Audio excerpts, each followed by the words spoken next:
Ukraine will start producing the world's most modern IFV, and the factory is going to start initial production this year. This is happening while the US are changing their mind once again in regards to Putin, and while the situation in Pokrovsk and Minograd becomes increasingly desperate for the Ukrainians. But we'll talk about this as well as about anything else that has happened along the front lines and behind them in this sitrep about the war in Ukraine.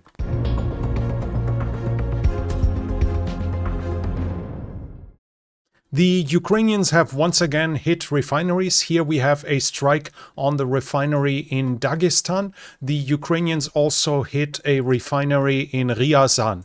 According to Reuters, the production in Ryazan was partially stopped because of that strike, and the Ukrainians also hit the Saransk machine factory in Mordovia. It is producing basically mines, fuses, and things connected like this. In the big attack in the night to the 22nd of October, the Russians used 11 ballistic missiles of the type Iskander-M. Ukraine managed to intercept 6 of them. This is important in regards to a recent claim that the Ukrainians only have an intercept rate of 6%. At that point, I mentioned that the Ukrainians are counting all launched ballistic missiles, not just the ballistic missiles that have been engaged. With a limited amount of missiles and the Russian missiles getting better at evading, obviously the likelihood of intercepting them is going down. But if a position is attacked that is defended, the chance of intercepting them is still existent, and we see that here 6 out of 11 shot down, so over 50%. As I said at that last video where I mentioned this, the likely interception rate when engaged has now dropped to 30 to 40%. I mentioned in the last sitrep that the Russians had hit a kindergarten in Kharkiv. Now we have more information. It was actually hit by 3 Shahid after each other, so there is no question that it was intentional, that the Russians intentionally hit that building. The Russians also did a further double tap against 8 personnel in Kharkiv. Here we see one of the fire engines that was hit in this strike. The Ukrainians are also reporting about additional civilians murdered close to Bakhmut here that were murdered by Russian soldiers. The Russians also shelled Kherson with multiple launch rocket system. This is an area weapon, so no individual target is aimed at this. So shelling a city with it is clearly also a war crime. The Russians also struck a wind park close to Kramatorsk. We have videos here of the drone closing in and then finally of the fire. Let's switch to the developments along the front line, and we start off with Sumy. No changes being reported here. Kharkiv, also no changes being reported, or Vovchansk. In the Veliki Boluk direction, the Russians have apparently taken Bolohivka.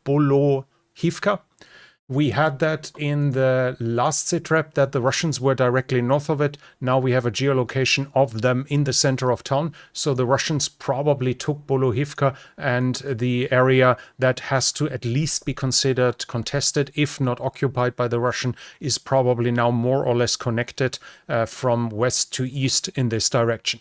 That's it from this direction. In the Kupiansk direction, we have a Ukrainian counterattack almost reaching the Oskil River here at Holubivka. The Ukrainians seem to have intended to cutting off the Russian northern advance into Kupiansk.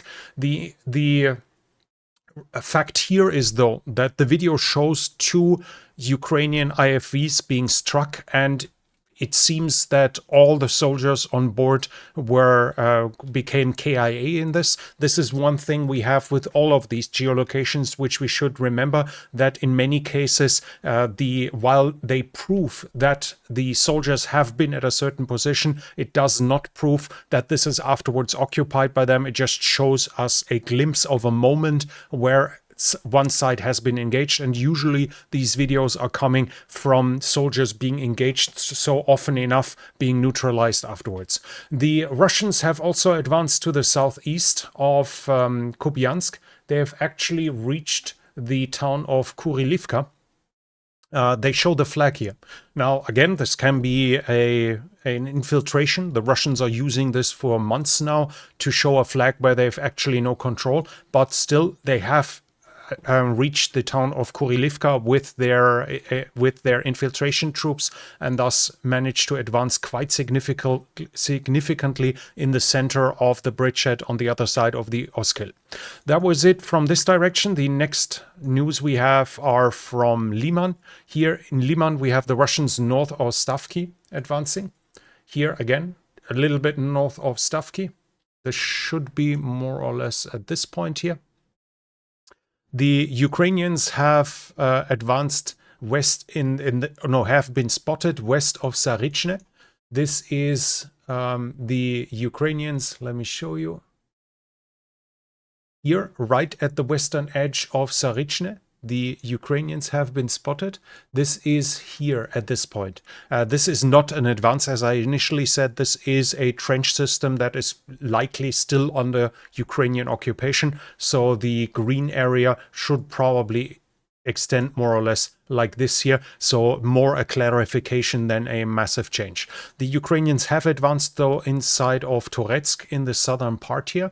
They are conducting counterattacks in the southern area here, and we have them geolocated at this point directly here. We can see a road like this, and that is here. Here.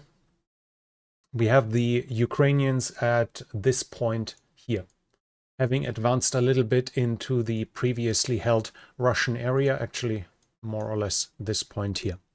The Russian first lines have reached the town of Leman though. We have the geolocation of, and we see the pro-Ukrainian deep state map is already showing the easternmost houses of Leman as a gray zone as contested. We have that here where they confirm that it's on the eastern outskirt of Leman. So this was reached by individual Russian soldiers. The Russians have also advanced to the northwest of it at Novoselivka. We have that geolocated at this point here. So roughly here, a further advance of the Russians. In the Seversk direction, the Russians conducted another mechanized attack. They were spotted east of Seversk, between Verkhnokamianske and Seversk at this point here. Here. They were also up there at that reservoir that is here. And they were north of Seversk as well. Here. That is more or less at this point here. And they were spotted west of Vimka. Here at this point, no, this point here. Directly west of Vimka, more or less at this point here, showed Russian presence. In the Kostiantynivka direction, the Ukrainians have been shown once again to still hold position in Shcherbinivka, down here.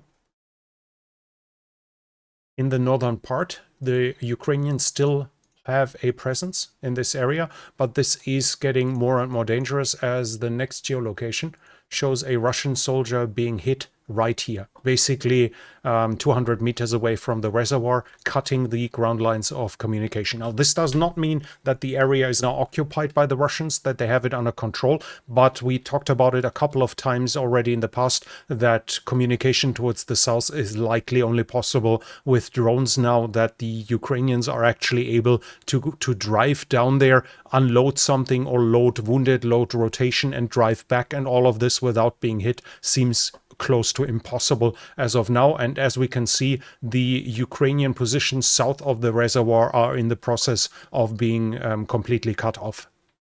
The Russians have also advanced further inside of Kostiantynivka itself. We have the geolocation here of them now being in the built-up area, and there's another position inside of the dachas, and here it's consolidated control, meaning the Russians held a trench system here, so the Russians have more or less consolidated control here, while they have entered the town of Kostiantynivka in the southeast here. In Dobropilya, the Ukrainians have advanced into Kocherev Yar, and are in the process of eliminating the Russian pocket here. We have the Ukrainians showing their flag in the center of town. The Ukrainians also claim, the airborne assault troops claim that they took more than 50 enemies prisoner. This is a fairly high number for the small pocket there, but still a realistic number and obviously puts all of it in perspective. We talked about it in the past that these pockets here are not filled with thousands of men. In total, maybe a few hundred that have been there at any point. The Russians clearly have lost some of them during the Ukrainian counterattacks, and in total, taking a few dozen prisoners of war seems realistic. So the pockets close to Kucherev Yar are about to be pushed, to be collapsed. The Russians have advanced to the southwest of it, though, in Rodinske. We have that geolocated here at this point, where the Russians have reached the western part of Rodinske and basically the line of communication that passes towards the north here. That again does not mean it's consolidated, but it shows that they have advanced in this direction. In the direction of Pokrovsk itself, we have the Russians in the eastern part, southeastern part of Mirnograd geolocated. That should be more or less down here. The Russians have also been seen in the southeast of Pokrovsk. Here, in the southeastern part. That is... Let me quickly check.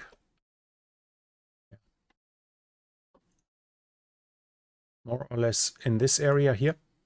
The Russians have also once again popped up in the center of Pokrovsk again. That is to the north here. And as we can see, the pro-Ukrainian deep state map has extended the contested area quite a lot in the center of Pokrovsk.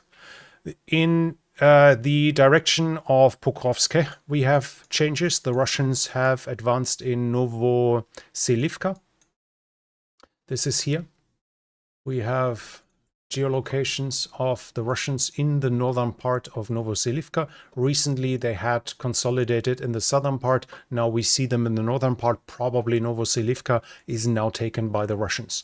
In the Huliapole direction, the Russians have entered the town of Yehorivka, and in the south, Persho-Travneve. We have both geolocated at this point here and here and here in Persho-Travneve. So Persho-Travneve was likely captured by the Russians. The northern town of Yehorivka is unclear yet, the current situation, but we see that the Russians have advanced in this direction. In the last sitrep, I talked about the situation here in the Dnipro Delta, and we actually have a fresh geolocation from here. This shows Russian soldiers on this island here. This would, if they manage to gain a foothold here, this would actually get them fairly close to the city. As we can see that the river here is not as wide as in other positions.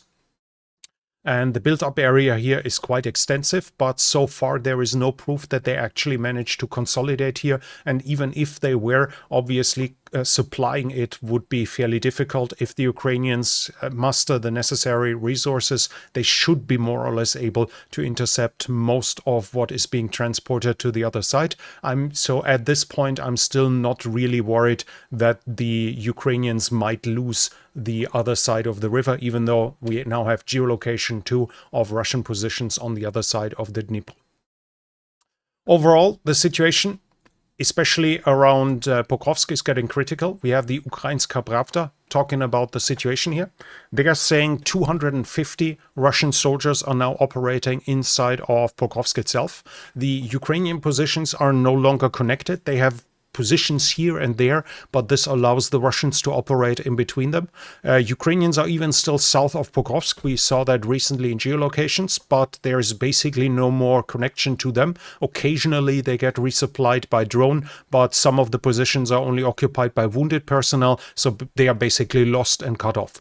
Drone pilots of the Ukrainians are getting killed by infantrymen of the Russians because there is no frontal line. So Ukrainian drone pilots inside of of Pokrovsk by now get surprised by Russian infantry that is operating inside of the city itself. Even if they are operating 7 kilometers behind the front line, the Russians are still seeing them.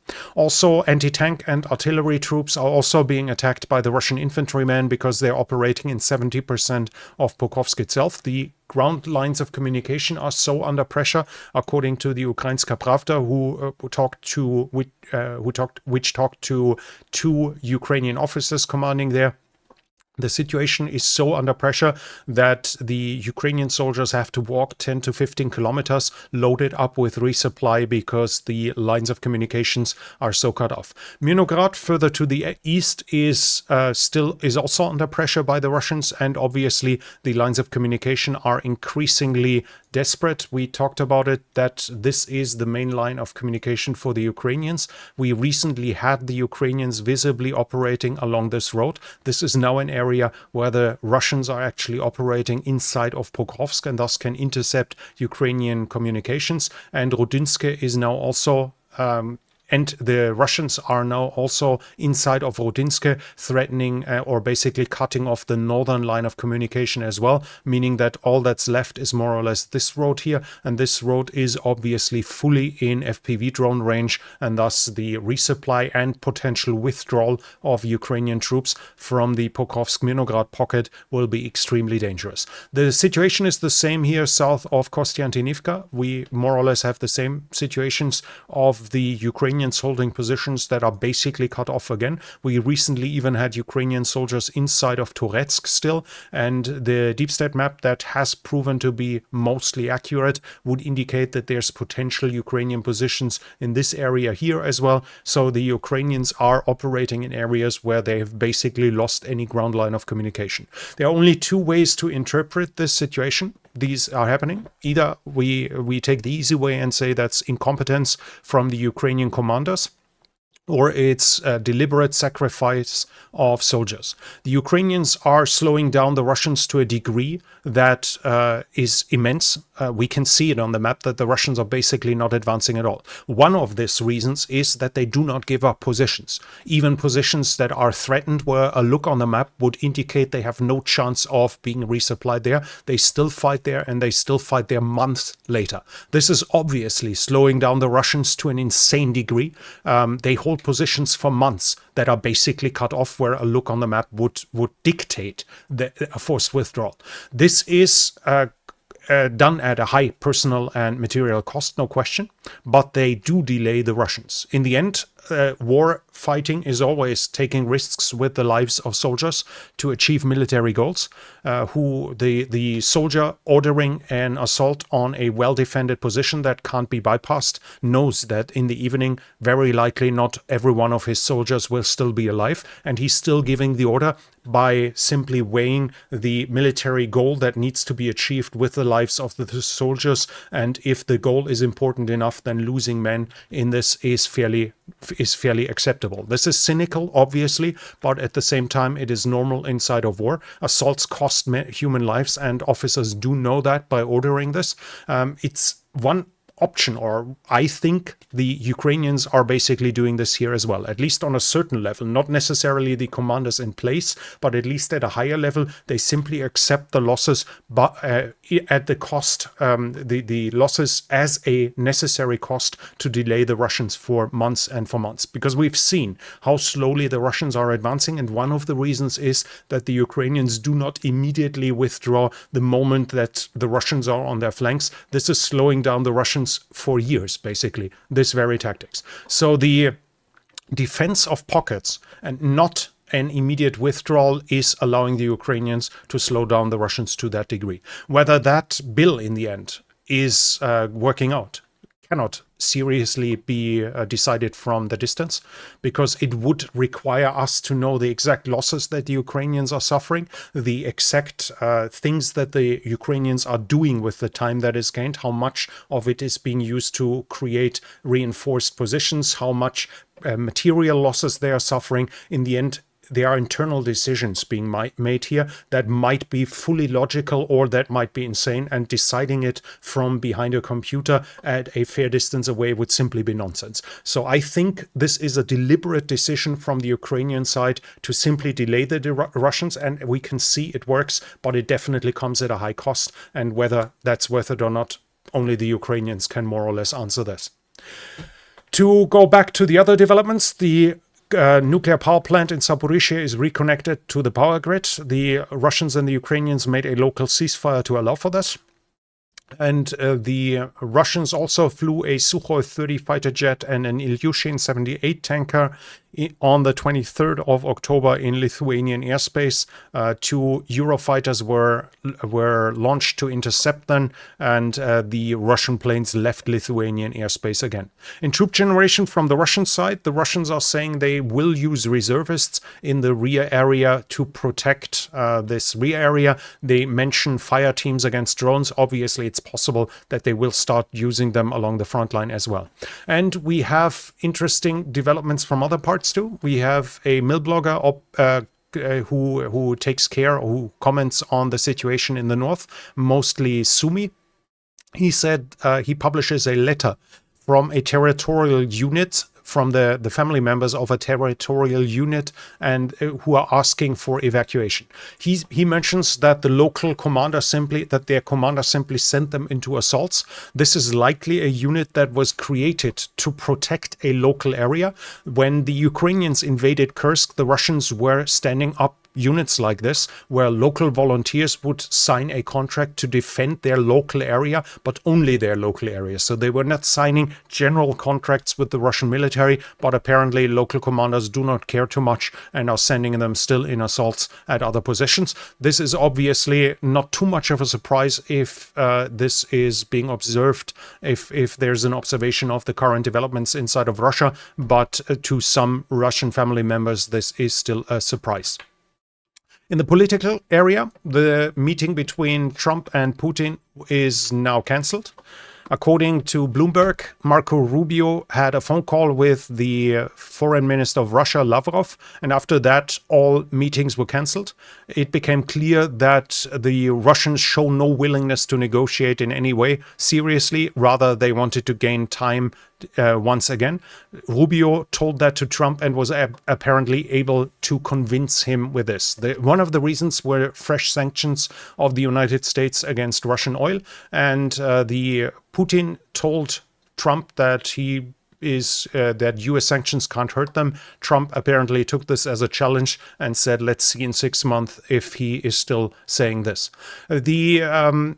He also cancelled the limitations on Storm Shadow usage that were previously said. This was more or less obvious in the last sitrep. I already said that a chemical factory in Bryansk was hit with Storm Shadows. Obviously, that required a US approval of the missile being used inside of Russia. The reason the US approval is needed because it requires US targeting data. And if the US do not agree on the usage, then they basically have a veto power on that missile, even though it is delivered by the British and by the French. The US are also now supporting the purchase of US weapons with frozen Russian money. So apparently the insult of Putin against Trump is, at least for the moment, showing some effect. And Europe tries to solve the plan with the war with a new 12-point plan.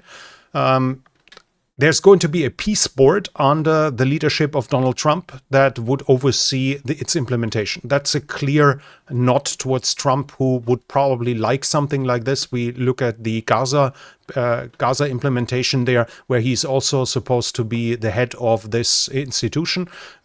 They require an immediate ceasefire along the whole front line, the return of all the abducted children, the exchange of prisoners, and security guarantees for Ukraine. Sanctions would slowly be lifted, and Russia would receive 300 billion frozen money if it participates in the reconstruction inside of Ukraine. Ukraine and Russia will negotiate the administration of the occupied areas, but they would not be accepted and acknowledged as Russian territory. Now, obviously, We should probably talk about this peace plan because it's been public, but the Russians will not accept it. That's clear as day. So no more reason to go into this. The Russians are not at a point where they would be willing to discuss anything remotely to this. So the European Union has issued its 19 sanction package against Russia. Chinese state oil companies have been targeted with this too, and they for now have stopped the purchase of oil from that is shipped by ship to China. The Indians are also slowing down the purchase of Russian oil basically completely, but we already have reports that the Chinese try to help avoid the sanctions by conducting ship-to-ship transfers of LNG of Malaysia. In international support, we have Finland providing 100 million euro for Pearl initiative, that's purchasing of United States weapons for Ukraine. Spain is also participating, Germany also participating, and just said they're going to invest or provide another 60 million euros. Crowdfunding in Czech Republic has financed FP5 Flamingo, I guess one.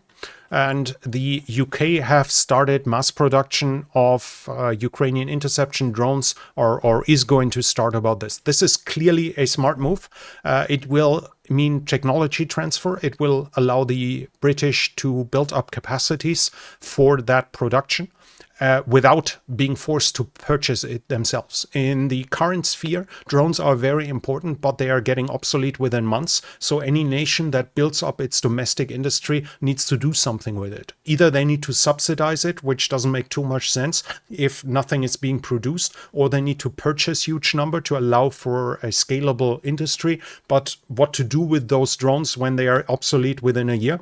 So the United Kingdom does the right thing by simply producing at a large scale and delivering them to the front line where they're actually being used, so they are not stocking up on items that will soon be useless while having all the benefits of the production itself. And from Germany, there is the news that the German defense minister and the Ukrainian ones agreed on the production of the KF-41 Lynx. Ukraine received one for tests last year, and they have decided now that the KF-41 Lynx is going to be their next IFV. This is the most modern IFV in the world. It participates in the US competition for the replacement of the Bradley as well. It's made by Rheinmetall, and it is announced that the factory will start operating within this year for Ukraine to start actually producing these IFVs. But that's it for today's sitrep. If you liked it, please give it a thumbs up. It helps with the algorithm. Leave a comment if you have something to add. And if you're new here, I would like to invite you to subscribe to the channel and hit the bell icon. This channel is only possible because of the support of viewers like you. If you like to support the channel, you can do so by the means in the description. But that's it from me for now. Thank you for watching, and I'll be back.